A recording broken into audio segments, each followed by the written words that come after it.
If you've clicked this option, you're obviously interested in bike fits. Bike fitting is one of the most important things you can do for efficiency and power on your bike. If you have a bike that doesn't fit you well, you're not going to do well in a race. One of the first things we do is we position the foot over the pedal spindle. Ryan, stop straight forward. The ball of Ryan's foot is approximately right here. It's your first metatarsal. It's slightly in front of the pedal spindle right here. What you're trying to feel is you're trying to feel the push with your two first toes, your big toe and your second toe. That's going to create the most power over the most efficient spot, which is your pedal spindle. So position your cleat so that it's just slightly forward of that. Go ahead and spin again. The next thing we do, stop at the bottom with this one, is we get your saddle height. You have 3 bony landmarks on your legs that you use to do this. One right here is your greater trochanter, below your hip.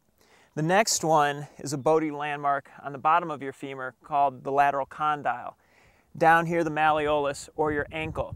There's a device called a goniometer that you can use that will measure this angle. This angle should be between 30 and 35 degrees.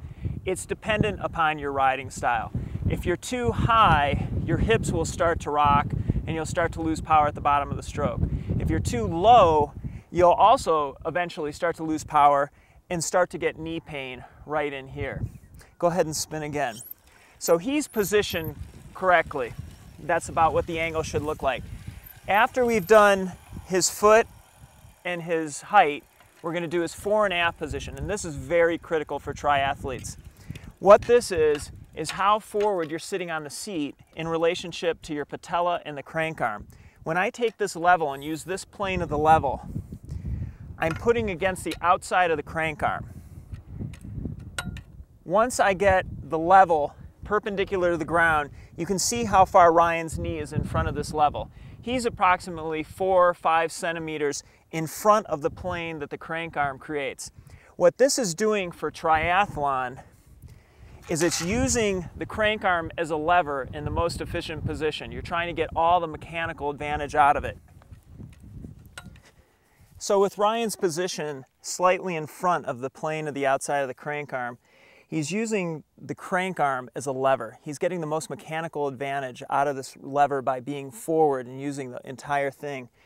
Also by being forward, as he's pedaling, he's pulling up, engaging the hamstrings and the hip flexors, which will be warm when he gets off the bike to run. Go ahead and hop in the arrow position.